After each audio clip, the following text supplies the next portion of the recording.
I thought we would just take a couple minutes before we get started while we're waiting for more people to join us and just say hello and who we are. So I'm Connor O'Brien and I'm in Rochester.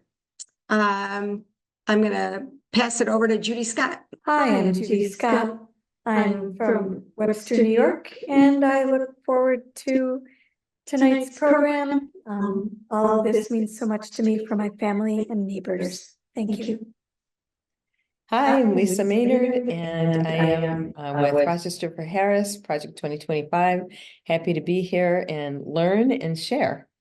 Hi, I'm Vicki Roth. I live in Henrietta, and I have been part of the Rochester for Harris group, I think, since the day it started, and I'm looking forward to our conversation tonight. I'm Deb Wolfsong, and I'm here with my wife Kitty. And we've come to 2 or 3 of these presentations, and we were recruited by Connor. Hi, I'm Dawn Wilson. I'm actually in North Carolina and a friend of Lisa's, and happy to join you all. Thanks. I'm Donna Scrimelli. I live outside of Syracuse, New York, and I was introduced to this group by Carol White-Llewellyn, great friend of mine for many years. And I've been to attended several of these sessions, and I'm learning a lot. Thank you, ladies, for all your work. Okay, great. You want to just say where you're from? I'm in Honey Eye Falls. I'm a friend of Vicki's, so and I sent her the link for the Democrats for Harris a while back, but she's been much more active than I have. So Vicki is going to present tonight, and so I'm going to turn it over to her in just a second. But I wanted to tell people some of the things that are coming up. Buses are going from Rochester down to Erie for canvassing on Saturdays and some Sundays. You can register for that on Rochester for Harris under events. You just scroll through the events and find the canvassing in Erie. There are also, we still have 6,000 postcards that are available. If you're interested in those things, you can just PM me or let me know through Facebook, or let me know tonight and I'll give you the address. Let's see, there are local elections and things that are, yes, Martha. What did you? when you get the cards, do you also get addresses? Yes. Okay. Yeah. They come in packets with all of the cards that you need, the addresses, you're writing them, you'll have the name of the person that you're addressing it to, and they often will tell you what date to mail by. And they give you a script. There are like 3 choices usually of things you can say on the postcards. So it's very easy. It's easy to do. It's kind of repetitive, but we have a lot of them and they're fairly effective. Canvassing, knocking on doors is the most effective. Postcards come in after that. But yeah, if you're interested, great. Chris, do you want to say hello? I just 3 years ago moved to the Branchport, Penn area from the Boston area. So trying to get acclimated and just find more like-minded people around here. Susan just joined us. Do you want to say hello? Hello, everyone. Vicki is going to be presenting tonight. The last thing that I wanted to remind people or tell people about is early voting for Monroe County starts on October 26th, which is a Saturday. And one of the voting options, one of the places anyone in Monroe County can go to on October 26th is the Susan B. Anthony House. So a lot of people are going there at 11 a.m. on Saturday. The voting opens at 9 and we're trying to fill it up. I believe that there's going to be a rally in the park across the street from the Susan B. Anthony House. We won't have Kamala Harris there, but we will have a lot of the local candidates and a lot of us and a lot of cheering and a lot of excitement and hopefully news coverage to encourage everybody to get out and vote. So that's everything from me. Are we ready to start, Vicki? So just a minute, folks, while I get my screen sharing going. And so we've learned through experience that this works a little better if people can either note mentally or jot down a note to themselves if you run into questions, so we can take the questions at the end.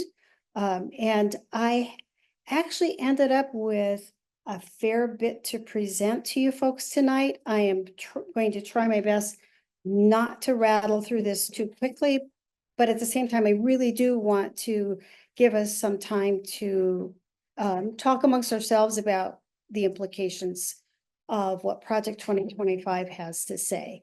So some of my slides, I realize, are text heavy, which is the opposite of what I ever told my students about how to do presentations with PowerPoint. I always said, just keep it to bullet points.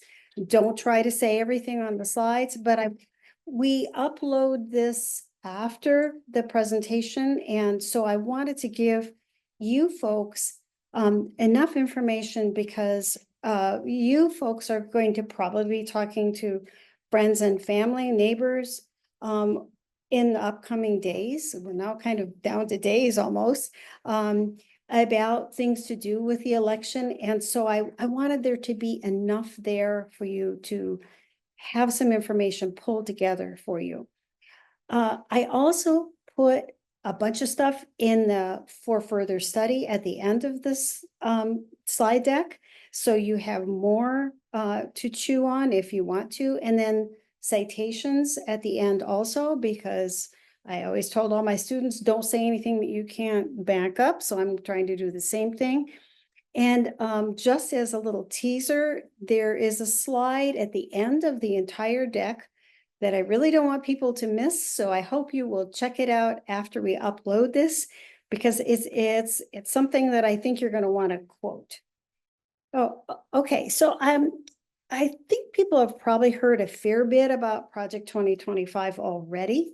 But just as a really quick overview of it, I hope everyone has had a chance to get into this enough to recognize that the Project 2025 cannot legitimately be classified as a conservative project. As much as they may use the term conservative in their own writing, it's actually a radical document, because it is doing its best to change the balance of power in the United States.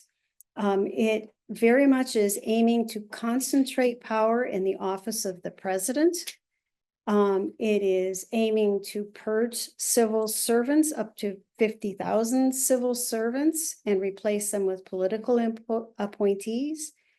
And by doing these things, it is aiming very much to dismantle what we had learned back in 6th grade about the importance of checks and balances that are kind of enshrined in the Constitution, and just mean so much in the way we maintain sort of a sane and rational approach to government. Another thing that I don't know has gotten enough national attention is that Trump adopted, for his administration, in the first year, 64% of the prior Heritage Plan, Foundation's plan. I don't actually have a percentage or a list of, by the end of his administration, how many of their recommendations. And if you go to the Heritage Foundation site, they list out what he adopted. And when you look at that list, you go, yeah, I recognize a lot of those things. He has attempted to dissociate himself from Project 2025, but he adopted 64% of their prior plan. And as you probably know, many, many authors of the current version of the Heritage Foundation plan were in the Trump administration, including very close members of his administration, not just people who were somehow on the fringes. Another thing is that I think has not gotten enough attention is that many of the policies in Agenda 47, which is his platform, you can draw a direct line to Project 2025. And we have a 10-page document that is uploaded to the Rochester for Harris Facebook page that just shows, it's a chart that shows you how there is a direct, not a dotted line relationship, it's a direct line relationship to Project 2025 recommendations. If any of you are on here tonight, but you're not a member of Project 2025, or I'm sorry, if you're not a member of Rochester for Harris, those two things couldn't be more different. But you would like a copy of that chart, just DM me and I will be happy to send it to you. So this 8-question idea, that is kind of how I organize this presentation tonight. The first question is, who are these people that wrote this? As you probably know, there are many people who are behind Project 2025. So I just picked out a few examples of people, one of whom I think you're going to probably recognize, the others maybe not so much. So Peter Navarro, this picture is from the day he reported to prison. He was sentenced in contempt of Congress regarding the January 6th insurrection. He was definitely in the Trump administration, was very much a Trump loyalist. He is sort of an economist, but is considered by conservative economists to be eccentric. One of them has described him as nutty. And if you read the trade chapter, I think you might have some words of that sort yourself describing him. Another one is Stephen Moore, who was one of the authors of the Treasury chapter. He has a long, interesting personal history. He has written before about how women should earn less than men. He founded a political group that ended up being fined by the Federal Election Commission. There is a long, difficult, unpleasant bunch of business about how he wasn't paying his taxes. He didn't pay alimony or child support until he was forced to do so after a big legal kerfuffle. He has advocated that 11 and 12-year-olds have jobs. And sure enough, when the Federal Reserve cut the rates on September 24th, up he pops objecting to this. Since I'd already written the slide, I go, oh, not that guy. And sure enough, it was him. Thomas Gilman is a little bit less, that has a little less juicy backstory from the best I can understand it. He wrote the Commerce chapter. He was Trump's chief financial officer and assistant secretary for the Department of Commerce. His background prior to being a Trump loyalist was many year history of being an automotive industry executive, primarily for Chrysler. And so he has had a long vested interest in kind of that end of industry and manufacturing and kind of the fossil fuel thing. So that was question number one, is who are some of these people? There are many more. I mean, it would take days to go through all of them. So my next question is, what are they after? What were they angling for? What are their motivations? So I think this has gotten a lot of attention, the notion that they really want to impose their belief systems on everyone else. It's not that they want their belief systems to have some prominence or that they want to coexist or reach across the aisle or any of those other kinds of ways that we've taken a lot of pride in being a pluralistic country. Repeatedly in the document, they talk about the definition of family is a married father and mother with children. Throughout the document, there's lots of stuff about being against reproductive freedom. And interestingly enough, they, from page 1, really take aim at transgender people. There's this othering thing that seems, I'm not quite sure how they got to the transgenderness of as a primary scapegoat target, but an ad that was released in either today or yesterday by Trump very much takes aim against Harris because she has previously supported transgender people. And it's a very unpleasant ad.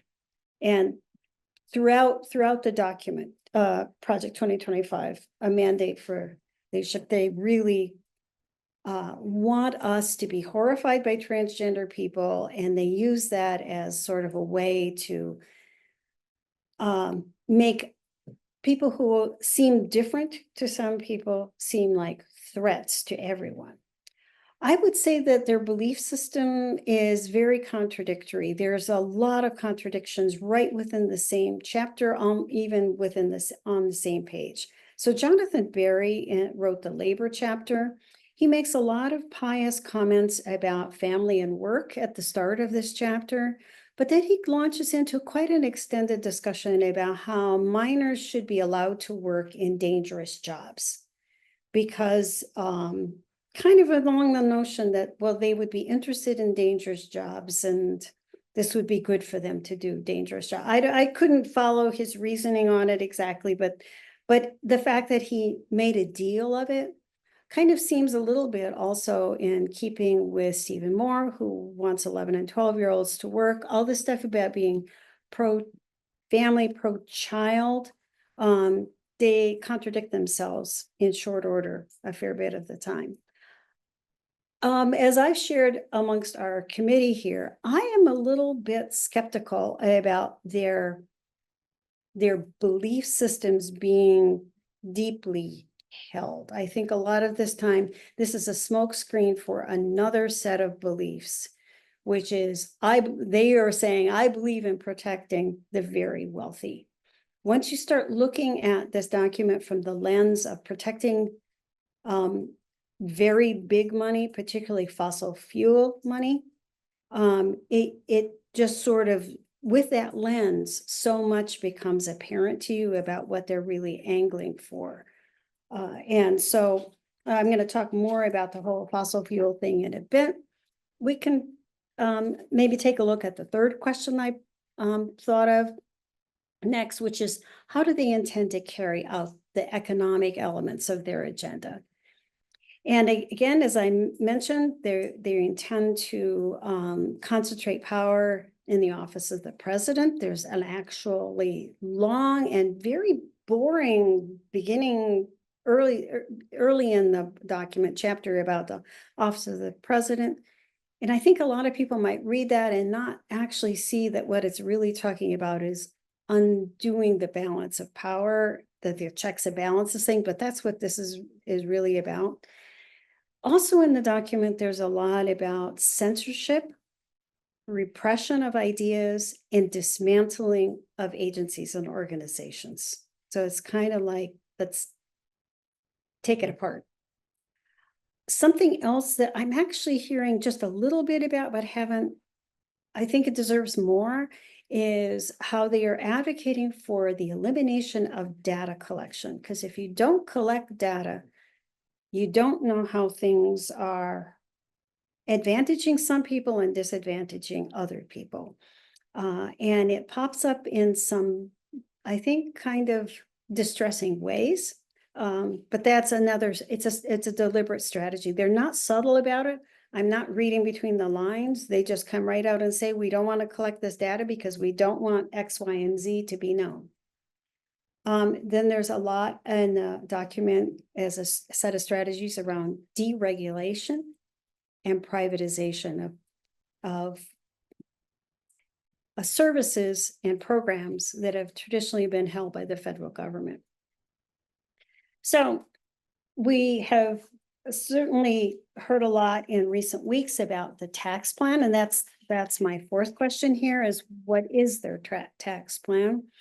And this has layers, as you might imagine. So their tax plan could be regarded, I think, as both regressive and expensive. Expensive and regressive in the sense of being visited upon people who are less able to pay. Expensive in the sense of doing something strange to our revenue system with no clear plan of how to make up the difference. So they want flat taxes on individuals of 15% and 30%. Their tax plan recommends the elimination of deductions, or most of them, credits and exclusion.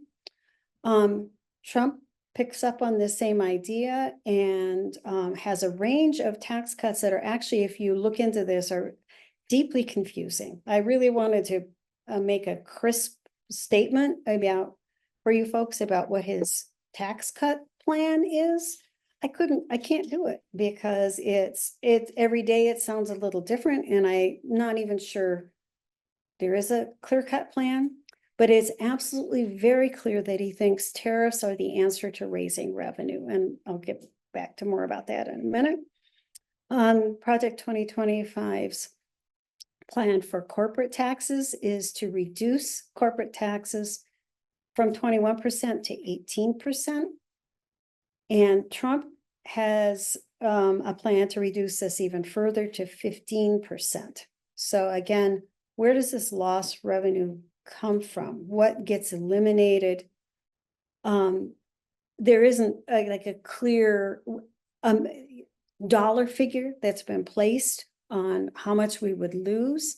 What Trump keeps saying is that tariffs will raise so much money that other things will be insignificant in comparison.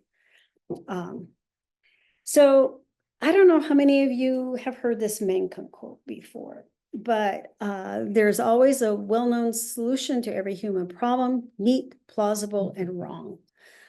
So this notion of like a flat tax sounds so simple and so clear-cut, and we all kind of hate all the tax regulations and laws because we struggle every April 15th to make it work out. So it sounds like it would be just so much easier if it were just like, never mind about all those deductions and all that stuff, and let's just have these flat taxes, and it would just be better.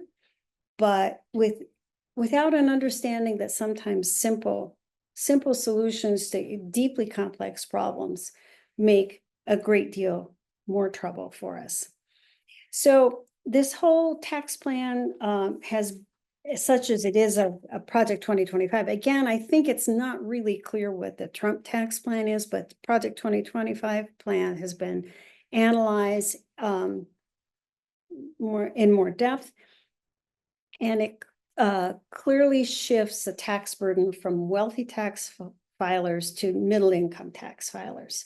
So it's, you know, unless some of you here tonight are billionaires, it's in which case, yay for you, but it's probably going to get, if they have their way, it would be visited upon our shoulders, and people who are making $10 million and so on, that's an example, would pay so much less in taxes. I have heard people say, people who are actually not really even hardly middle income, but are lower income earners, that they don't want wealthy people's taxes to be raised, as in the Harris plan. And if you ask them why, it's not always entirely clear what people are thinking, but the folks that I've talked to about this, kind of this trickle-down idea that somehow these people are going to give them money or make a job for them or some such thing as that. And I'm sure to some extent that does happen, but if you look at income inequality and where the money is, wealthy people keep their money. And the rest of us, we hope we can maintain investments and savings, but we're spending a vastly higher percentage of our income every month, every year than the extremely wealthy, the 1% and the 0.1% people do. So the trickle down thing, I think that's been an idea that's been in existence for a really long time. If it were working, then how did we end up with this level of income inequality, which has only increased, not decreased over this time? Another rich thing that strikes me in the Treasury chapter, the IRS chapter, is this notion of after a lot of griping about politics in the IRS, they make the statement that we should have more political appointees in the amongst the IRS staff. So there's a lot of what they really meant was we don't like the politics that we perceive, you know, the slant of it in the amongst some IRS staff members. So we only want ours. We only want our a belief system about all of this. This next thing shows up in a lot of areas of Project 2025, which is they don't want anything to do with diversity involved in that agency, where they want to close the Office of Equity, Diversity, and Inclusion. This next statement here is, I think, really startling about how far they want to take it. That if you're a staff member and you have been you went to a DEI session, and if you didn't vehemently object to it in some way, that's grounds just by itself to be terminated from your job, even just going to learn about anything to do with this set of issues. And if you think about the disparate impact of any kind of taxation policy or anything to do with our economy in general, across the range of, you know, from people who are well below the poverty level to people who are vastly in the 1% line, something about disparate impact makes sense to understand. It probably also makes sense to understand it if you are an IRS staff member, if you are trying to talk to people who are calling you for tax information, if you understand a little bit more about all the different kinds of people that live in this country. But somehow it feels to the Project 2025 people that is so threatening that you have to lose your job if you even go to learn about it as a staff member of the IRS. Okay, let's go on to the tariff thing, because this seems to be such a big, hairy deal in Project 2025 and in the world of Trump. So I love this meme. I just love this meme so much. I keep making my husband look at this meme because Trump keeps saying that this is a way to raise a great deal of revenue, and that somehow the other countries pay. That's not how tariffs work. You don't have to be an economist to know how tariffs work. I mean, 5 minutes with a Wikipedia article about tariffs will tell you that it's the importer that pays, and that those costs, it's maybe the importer will absorb a little bit of the cost of the tariff, but they're mostly going to send it off to us, right? As consumers, we're the ones who pay. So Peter Navarro, back to him, the guy who is reporting to prison, he gets really tangled up, and he wrote half of the trade chapter. He gets really tangled up. He's extremely pro-tariff, and it gets really tangled up with his anger about China and his whole thing about communism. So it's a little bit hard to even say why he thinks tariffs would work, because it's not a straight line argument. He's very exercised about the made in China thing. Someone should have maybe mentioned this to Trump, because you know that Bible that just came out that he's selling was made in China. You probably have heard that it was printed in China, which people are having a lot of fun with that. Agenda 47, again, Trump's platform, which simply states baseline tariffs on foreign made goods, just like foreign made goods.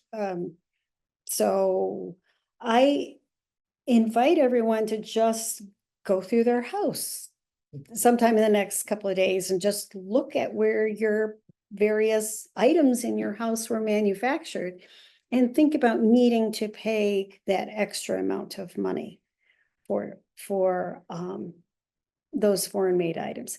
It certainly is true that we're in the business of like creating more factories once again in the United States. I'm sure that over time we would be interested in, I mean, the whole semiconductor thing is totally in the national interest to have this in the United States.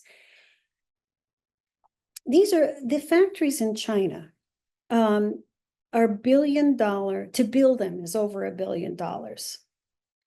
And so how fast, how quickly will this even be done? How would this be done is never addressed in any of these documents.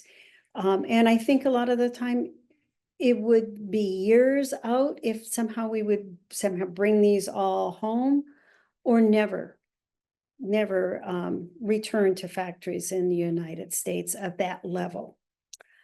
Trump is advocating for 60% of tariffs on Chinese goods, 10 to 20 from other countries, and then because he's angry at John Deere for moving their factory to Mexico. He was claiming that he would create a 200% tariff on all John Deere products. Now, are all tariffs bad? No.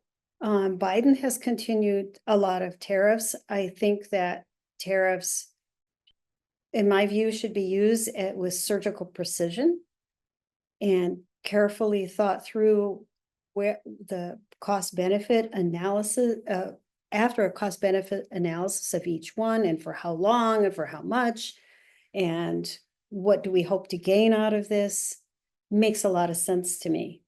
To have these blanket statements about baseline tariffs on foreign made goods or X amount on across the board on goods from certain countries does not make sense. And it also does not make sense to use tariff in retribution, act of revenge kind of. There was a really excellent article in the New York Times Magazine recently about the Master Lock Company in Milwaukee. I wrote a bazillion postcards to Milwaukee, and I know Milwaukee is hurting because they've lost a lot of factories there. I'm having a hard time seeing how these people who are regular folks just living in Milwaukee, how the tariff system would in a reasonable span of time bring those factories back. And in the meantime, people would be the already low wage earners or even unemployed people would be paying for just regular stuff with the kind of markup that these tariffs would be requiring of them.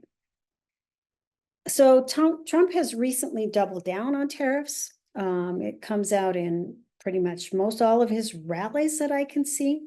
I should say that Kent Lastman wrote the other half of the trade chapter.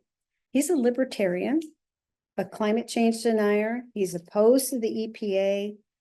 He also opposes tariffs in Project 2025 because he is an extreme free trade advocate. He wants almost no trade regulation.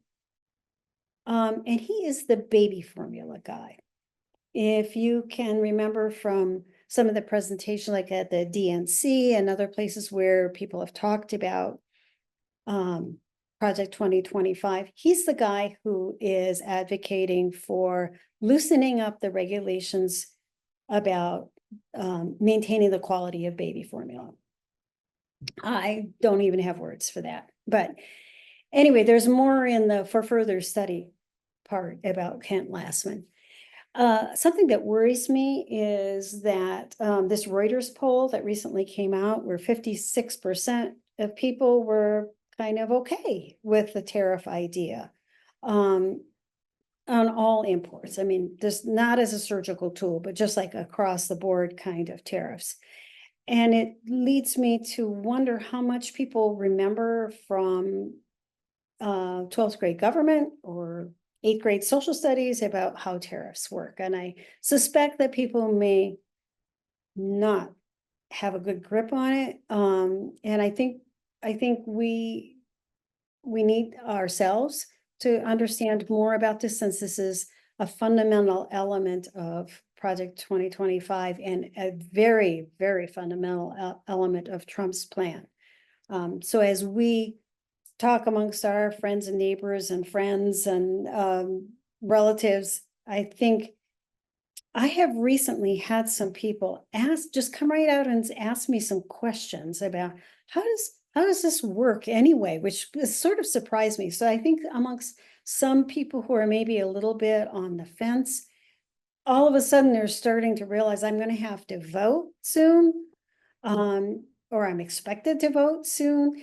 And maybe there's some things I don't understand that I want to understand. And I'm actually very grateful when I get these questions. And I sometimes have not even mentioned anything about Harris. I just answer the questions about fossil fuels or whatever, you know? I did not expect to be talking to people about fossil fuels at this point of my life, but somehow I am. So again, a little bit more about about tariffs. There's a range of dollar figures that people who are, schooled in these matters think that will be on our shoulders if this tariff plan happens. And Harris's platform puts this at a higher figure if the Trump and Project 2025 plan comes into play. A range that I've seen in a lot of places is 2,500 to 2,600. And for some people, they kind of go, oh, no big deal to me. But for a lot of people, when you figure lower wage earner people, that's a lot of money to a lot of folks. I was listening a couple weeks ago to Evan Dawson's Connections program on WXXI, and he had Eric Morris on, who is a Rochester economist. He works in a private firm, and he very strongly came out with the statement. I contacted WXXI right away to get the transcript of that program. And so I quoted it here, saying that they're just counterproductive to economic growth. Heather Cox Richardson, who a lot of us in Rochester for Harris follow daily. I mean, literally in the morning, I get up and Heather's column is the first thing I read. And she says that the tariff wall would destroy the current economic system in so many ways. Economists also, if you read up on this, economists are very alarmed by this idea because, of course, if we put up tariffs, the other countries are going to put up tariffs against our exports. So, we kind of get hammered in twice by having to pay this consumption tax, but then also having all the businesses in the United States face that export face this tariff sending things out of the country, which would reduce the amount of stuff that they could sell. So this seems really alarming. I'm not surprised that people who study this kind of thing for a living are very concerned about this. So, okay, now we're on to the fossil fuel thing. What does it say about the fossil fuel industry? It actually says a lot about the fossil fuel industry.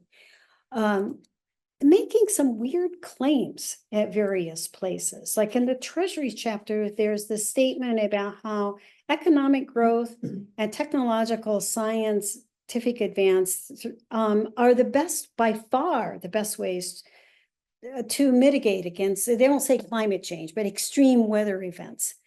I think you could make a really strong argument that economic growth has probably done a fair bit to actually create climate change. I mean, when people were just living on farms and they had their cows and their horses and they walk to the village. I don't think we were affecting the climate in quite the same way as we are now. The transportation chapter, the woman who wrote that makes the claim that a reason for the high numbers of injuries is because the national fuel economy standards have raised the price of cars so much that people are driving older cars and not getting the newer, safer cars. Well, if people were driving cars before 1985, that's probably true.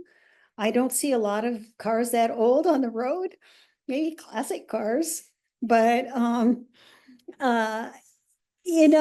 so so I actually went out and did a bunch of reading about, well, what causes injuries in car accidents? It's all the stuff that we all know. It's distracted driving, it's impaired driving, it's all that texting and all that stuff, and then some infrastructure problems. People who study this have talked about the infrastructure problems, that some roadways are not as safe as they need to be. And but you look at the price of a new car now, I think it is true that having more economical standards on fuel prices does raise the price of cars a little bit. One could also say, well, if you're not spending that much money across the lifetime of your vehicle at the gas pump, that kind of pretty much offsets that. But also when you look at the price of cars, when I look at I'm in the market for a new car, and I look at the sticker price of the cars that we're looking at right now, the little piddly amount for the fuel economy thing seems kind of trivial in comparison. I just don't think I think a lot of people probably are still driving somewhat older cars now than they used to, because cars are actually better made than they used to be, and they can last longer. But I don't think it's because people are saying, oh my God, that fuel standard amount is making me not go buy this new car. Then this transportation author also said that when talking about mass transit, that it would be a great idea to remove federal subsidies and leave this up to the states and localities to decide whether they wanted to install mass transit or improve mass transit in their communities. And I'm thinking, have you taken a look at how much mass transit costs? These are billion-dollar kinds of enterprises a lot of the time, and people, communities, and states need federal subsidies a lot of the time in order to make this happen. She also makes the claim that people really don't want mass transit that much. And I say, well, take a look at any city where the train or the subway stops are, and look at the rental prices around where those stations are. You pay a premium for being at a mass transit station nearby or within walking distance of it. People very much, I think, want mass transit. But she's making the claim not, and I think that's because mass transit is more, does not take up as much fossil fuel. So here are some of the strategies that they've got in mind for the fossil fuel industry to preserve it, to withdraw from the Paris Agreement, to promote in fossil fuels. There's lots of talk in this document about ending the focus on climate change. And the EPA says they don't like the California regulations, and they want to limit that as much as possible. So an area that I've not seen anybody particularly talk about is the stuff to do with the Federal Reserve. And the Federal Reserve, as you probably know, you can come back and look at some of this stuff later about what the Federal Reserve even does, but it maintains the financial regulation, the financial stability of the country. Sometimes we might like what they're doing, sometimes we might not, but I'll tell you, somebody who really doesn't like it is this guy, Paul Winfrey. He wants to return the monetary oversight for the nation to the people. I'm not entirely sure what that even exactly means. But he wants the role of the Federal Reserve to be very limited. He also advocates strongly for free banking and a return to the gold standard. When I came to page 737 and I read the part where he's advocating for the gold standard, I literally spit my coffee out. Because I'm going, what the heck? So in free banking, the Federal Reserve would not handle the money system or the interest rate. Individual banks would do this, which is a very interesting thought. The Federal Reserve would be limited to handling only the money within the government, which pretty much would abolish the department. It would keep the money in the hands of the extremely wealthy, and even things like the FDIC would be in question. Which just like, yeah, you made me I didn't just want to spit my coffee out at that moment. I wanted to hide under my dining room table. The gold standard is like, what? This was an idea that was discarded many years ago. This is backing dollars up with gold, and an economist said, there's no logical reason for the supply of money in a country to be linked to geology. So what else? There's a lot of what else's. I'm going to let folks take a look at the slide deck once we record it, but there's a bunch of things about the costs of groceries after the anti-immigration stuff, the border wall costs, the mass deportation costs, the costs not only in money, but also in security about moving troops, all the stuff about data collection elimination. The overtime pay issue has gotten a little bit of attention. And the heavy use of block grants, which we could do a whole session on. It would be boring as dirt, but block grants worry me like crazy, particularly to do with education. So the breakup of NOAA, which has gotten a lot of press in recent days. Cap on benefits as a deduction for employers deserves people's attention. Stuff to do with the housing shortage and getting mixed up about what is actually causing the housing shortage, and a lot of stuff about deregulation, as I said. I just put a few examples in there. So if you haven't really read Harris's economic plan, I would invite you to look into it. Not only does it seem like there's a lot of good ideas in here, but the normalcy of it is so personally appealing to me. It's just stuff that isn't nutty, I guess. And it's not extreme. It's pretty kind of middle of the road stuff, like support for small businesses and support for housing starts and the 25K first time buyer credit. So remember that historically, under Democratic administrations, the economy has tended to do better. This is counterintuitive to people who think that the Republican Party is better stewards of the economy, but it's just facts. The data is there. And I've got citations for it.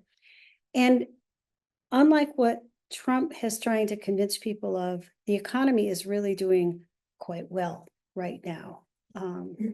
I think that a lot of people don't recognize that, but it really has done quite well.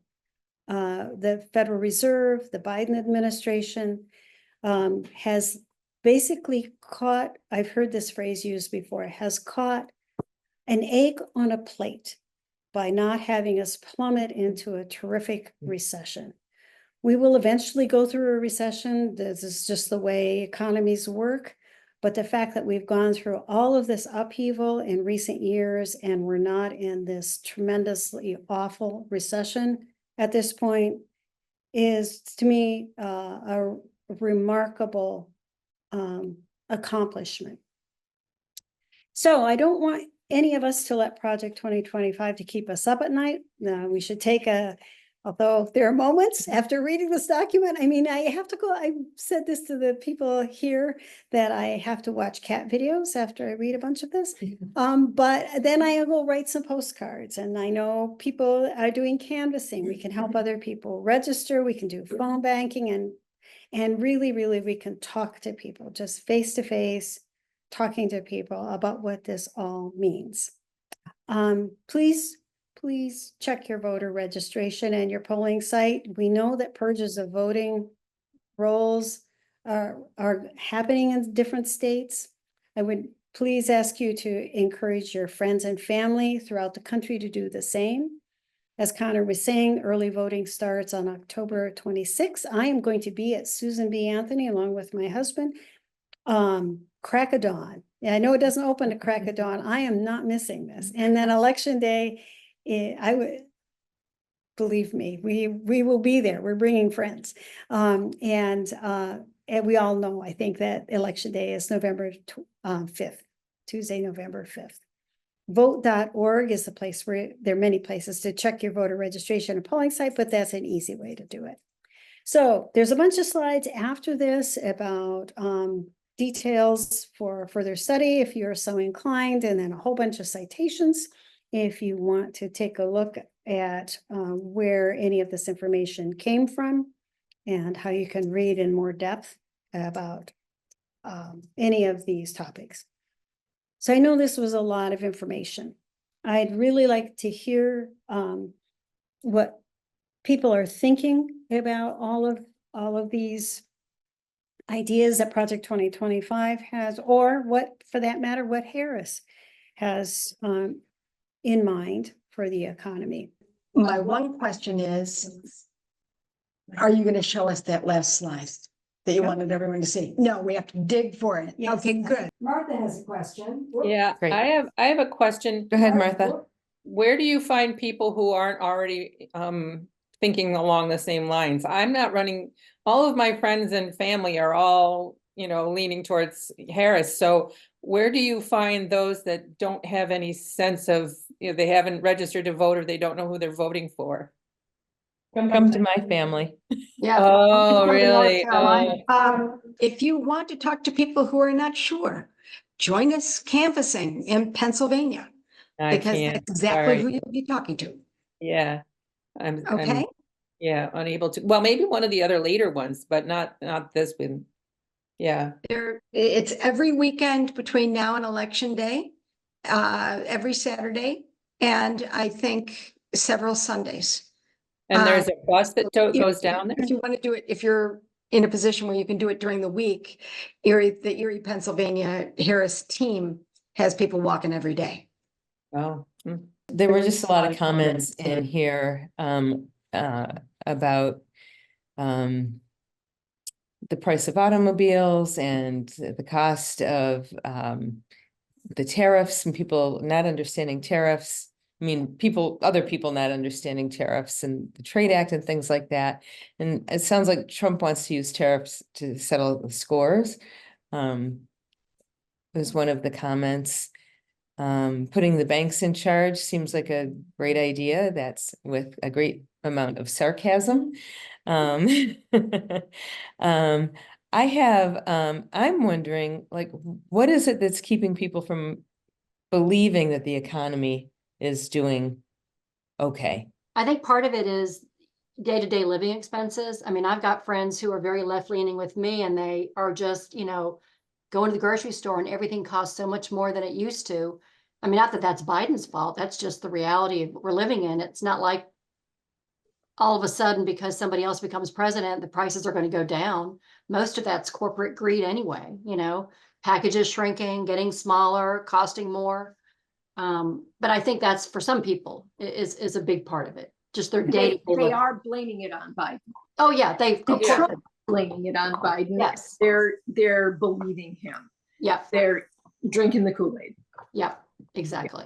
If I could just add to that, if you have been listening to what his rally speeches or reading about them, he hammers on the fact that the economy is in desperate shape. I mean, Shambles, that's one of the claims that the economy has virtually never been in as rough shape as it is right now. And I'm kind of going, well, 2008 wasn't that great. And the Great Depression, I mean, I can come up with lots of examples of when it was in worse shape, but it's like a lot of things like, you know, the Democrats are running weather machines to create hurricanes. It's like if you start believing in a certain kind of way, you're not reading.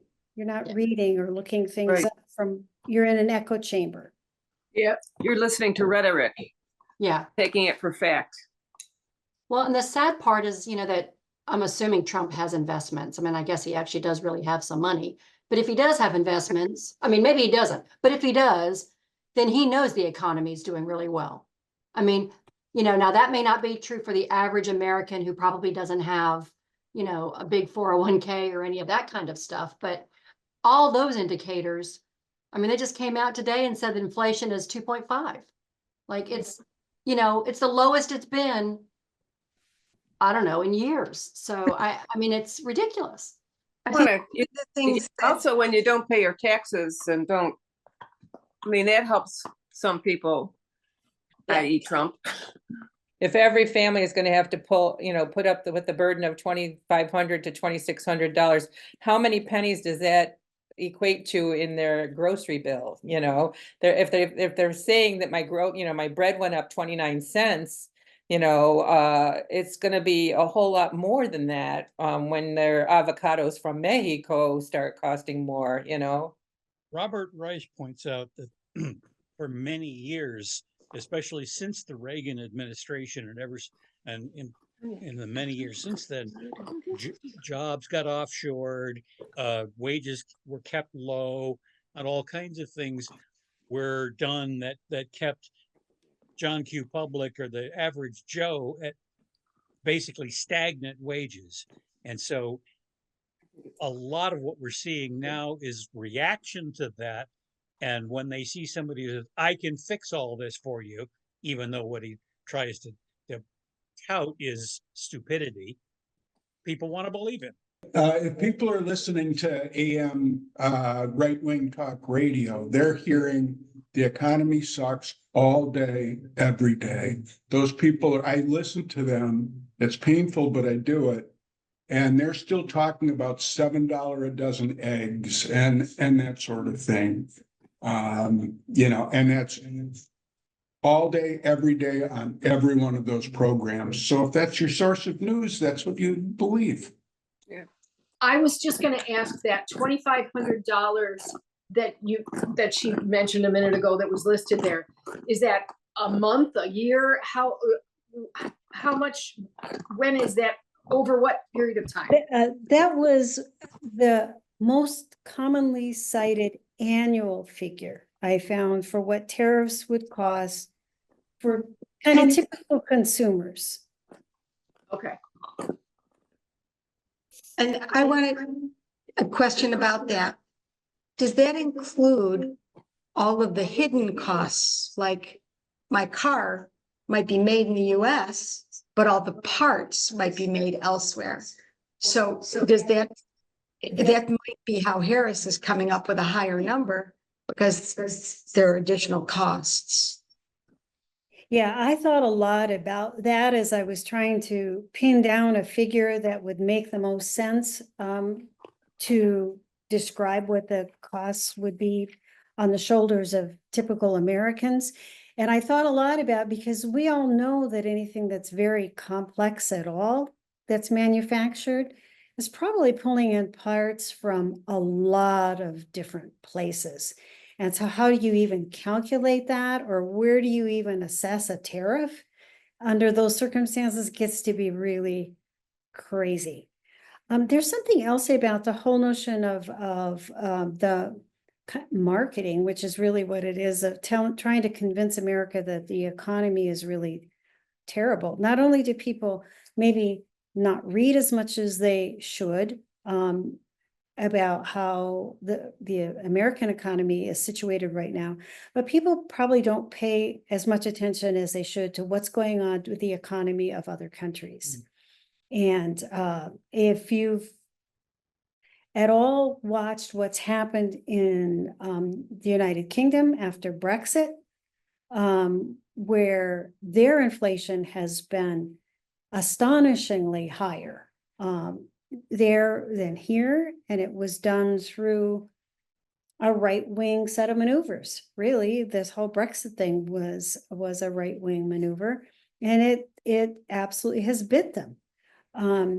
I have family in Japan, and the inflation in Japan right now, another developed country, is much higher than what it is here.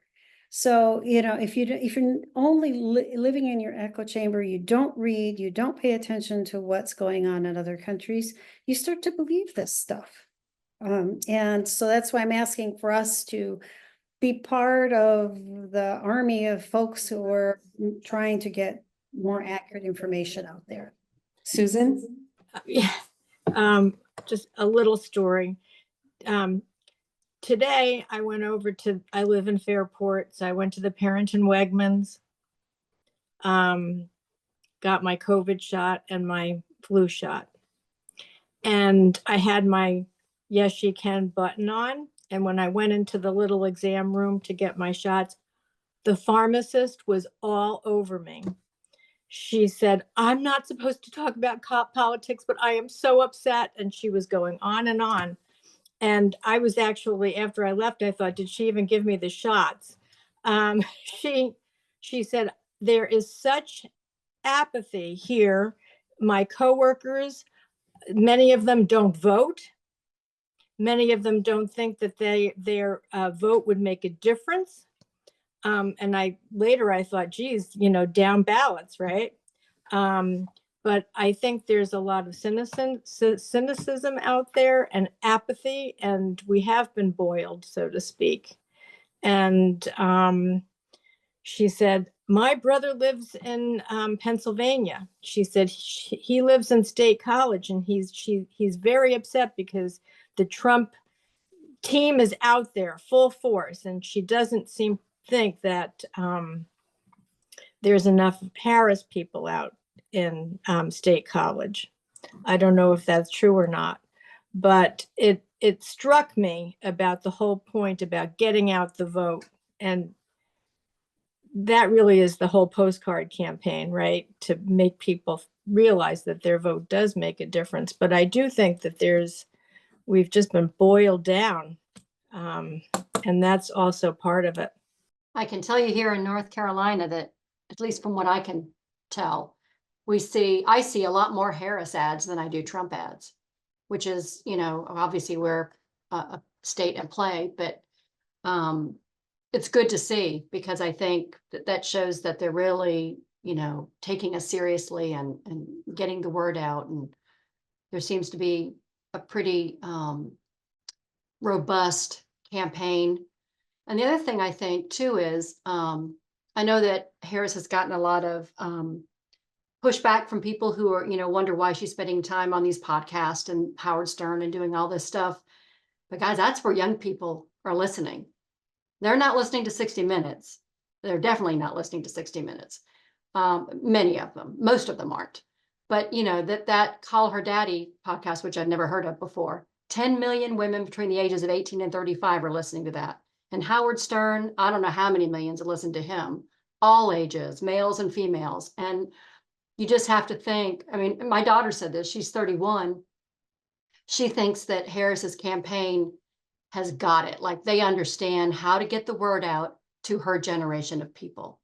And maybe, I mean, I know there's still some that, you know, are apathetic and all of that, but maybe it could really make a difference. It's more akin to, I think, Obama's campaign, you know, the grassroots and getting out there and social media and all that, than Trump's campaign for sure. I hope so. I think the polling this year it's just really hard to know. And I did hear someone speaking that there might be a lot of folks who don't want to admit that they're voting for Harris. But I also think there are definitely women I know, and as you've all have pointed out, family members who are for Trump and are not going to be swayed.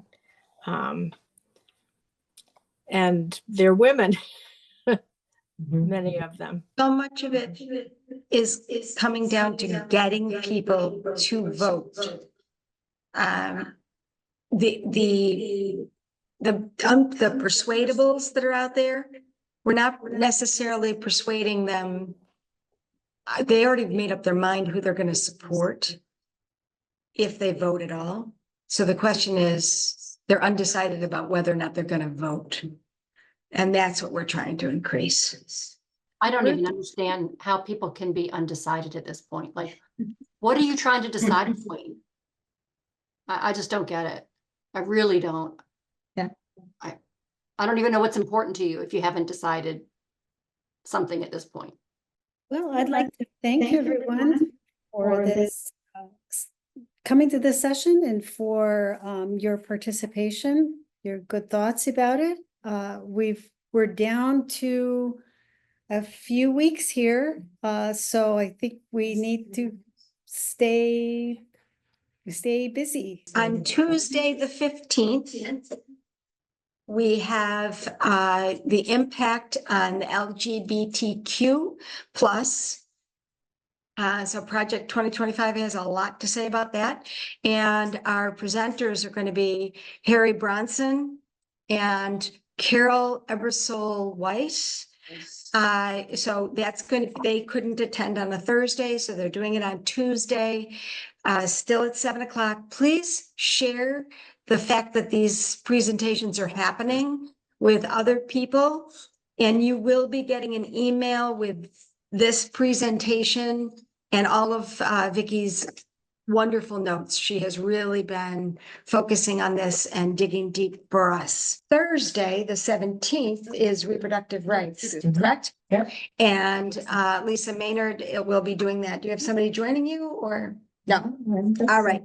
It's going to be Lisa's presentation. And then the final one is the following Thursday on the Department of Education. And we have two speakers, Marley Burgess, speaking from her 30 years of experience working in higher education. And Rachel Van Aswegen is speaking as somebody who's taught in 3 Title I schools, K through 12. So interesting perspectives. Please share this with other people and encourage them to join these talks. And we will have one other, the following Thursday night before election is actually Halloween. We don't have anything scheduled that night because we're probably all going to be busy. But if people do want to have just a general conversation anytime prior to the election, let us know and we will do that. There may be some final words that people want to share, or you might want to just drag somebody in the room if you've got somebody who isn't sure they're going to vote or doesn't think it matters, or they live in Montana and they don't know how they're voting.